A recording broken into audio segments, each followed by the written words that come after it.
الحمد لله وحده والصلاة والسلام على من لا نبي بعد. أعوذ بالله من الشيطان الرجيم. وإذ يقول المنافقون والذين في قلوبهم مرض ما وعدنا الله ورسوله إلا غرورا.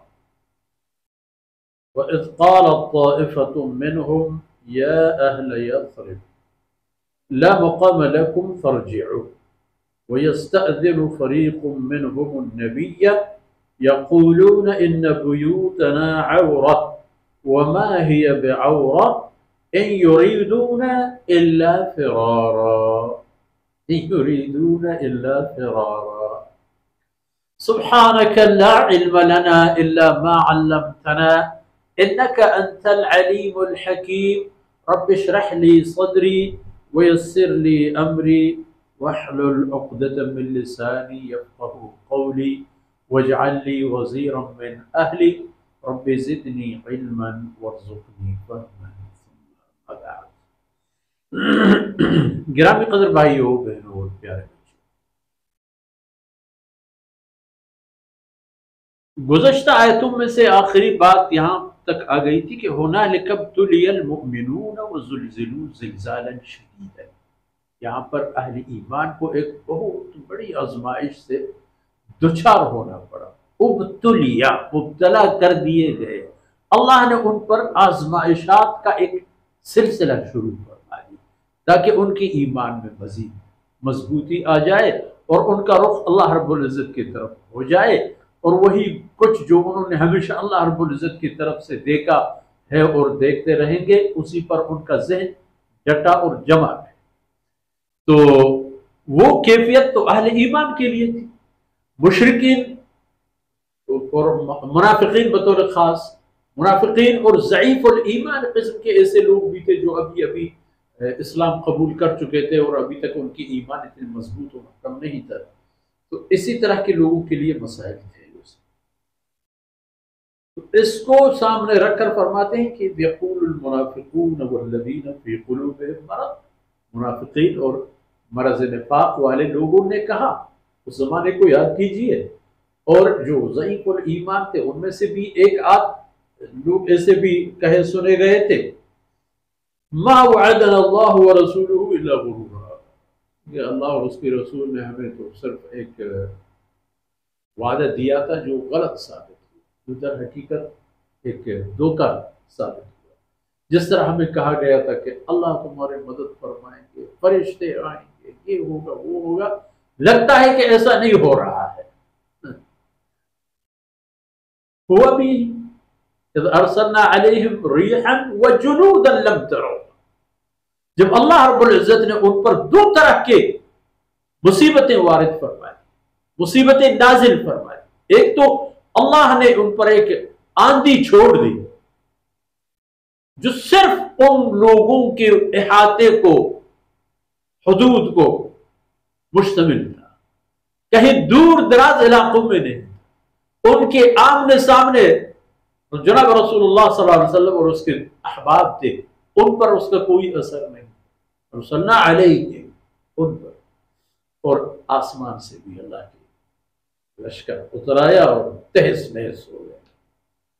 بھاگنے کی بھی فرصت نہیں پا سکے، حتیٰ کہ وہ اپنے دیگیں بھی اٹھا کے نہیں لے جا سکے جو وہ پک رہے تھے.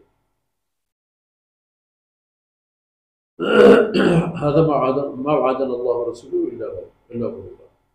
اب منافقین نے کہا کہ ہمیں تو دھوکہ دیا گیا. وَإِذْ قَالَتْ طَائِفَةٌ مِّنْهُمْ، ایک اور جماعت نے آگے بڑھ کر مزید جرأت کا مظاہرہ کرتے ہوئے کہا یا اہل یثرب، او یثربیو، اب یہاں تمہارے ٹھہرنے کی جگہ نہیں ہے، یہاں تمہاری خیر نہیں ہے، بھاگ جاؤ یہاں سے، ورجعوا، واپس جاؤ. فرماتے ہیں اس حالت میں وَيَسْتَأْذِنُ فَرِيقٌ مِّنْهُمُ النَّبِيَّ، منافقین کے ٹولوں میں سے کچھ لوگ آ کر جناب رسول اللہ صلی اللہ علیہ وسلم سے واپس گھر جانے کی اجازت طلب کر رہے ہیں. اور بہانہ کیا پیش کر رہے ہیں؟ یقولون ان بیوتنا عورہ، حضرت اقدس ہمیں اجازت دیجیے، گھر میں کوئی نہیں ہے، آپ نے دیکھا یہاں ہم محاصرے میں ہیں، کوئی دشمن حملہ آور نہ ہو، ویسے بھی ہم ایسے لوگ ہیں کہ ہمارے اوروں کے ساتھ رنجش اور عداوتیں بھی ہیں، کوئی غلط فرصت سے یعنی ہم پر حملہ آور نہ ہو۔ فرماتے ہیں یہ بہانہ کر رہے تھے، حالانکہ وما ہی بعورہ، ان کے گھروں میں ایسی کوئی غیر محفوظیت کی بات نہیں تھی، پورا مدینہ ایک یکساں صورتحال میں تھا۔ وہ کون سی مصیبت تھی جو صرف چند ایک منافقین کے گھروں کا رخ کر رہی ہو اور بقیہ مدینہ اس سے محفوظ ہو؟ تو آن حضرت صلی اللہ علیہ وسلم نے اس کا پورا انتظام کیا۔ آپ صلی اللہ علیہ وسلم نے اللہ کی مہربانی اور اللہ کی رہنمائی سے تمام اہم رستوں کی ناکہ بندی بھی فرما دی، بہترین امنیتی تدابیر کا خیال بھی رکھا تھا، لیکن پھر بھی وما ہی بعورہ، یہ تو جھوٹ بول رہے ہیں، کوئی ایسی بات نہیں ہے۔ بات کیا ہے؟ ان یریدون الا فرارا، اصل مسئلہ ان کا یہ ہے کہ یہ جنگ سے بھاگنا چاہتے۔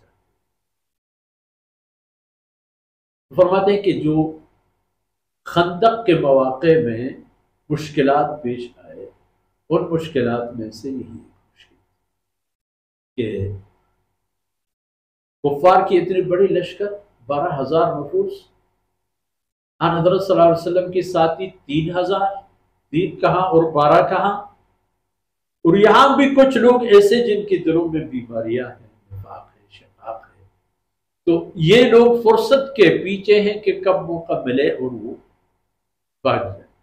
ان یریدون الا فرارا، ان کے پاس بھاگنے کے علاوہ کوئی اور بہانہ نہیں ہے، صرف یہ کہ گھروں میں غیر محفوظ ماحول ہے اور دشمنوں کا خطرہ ہے، یہ سب باتیں ان کی اپنی خود ساختہ تھی، بہانہ تھی جن کو بنیاد بنا کر حضرت صلی اللہ علیہ وسلم کی خدمت اقدس میں حاضر ہو جاتے اور لب گشائی پر کر دیتے، ورنہ ان کو جرأت نہ ہوتی کسی اسی طرح کی بات کرنے کی۔ اگلی باتیں انشاءاللہ اگلے آیتوں میں آ جائیں گی۔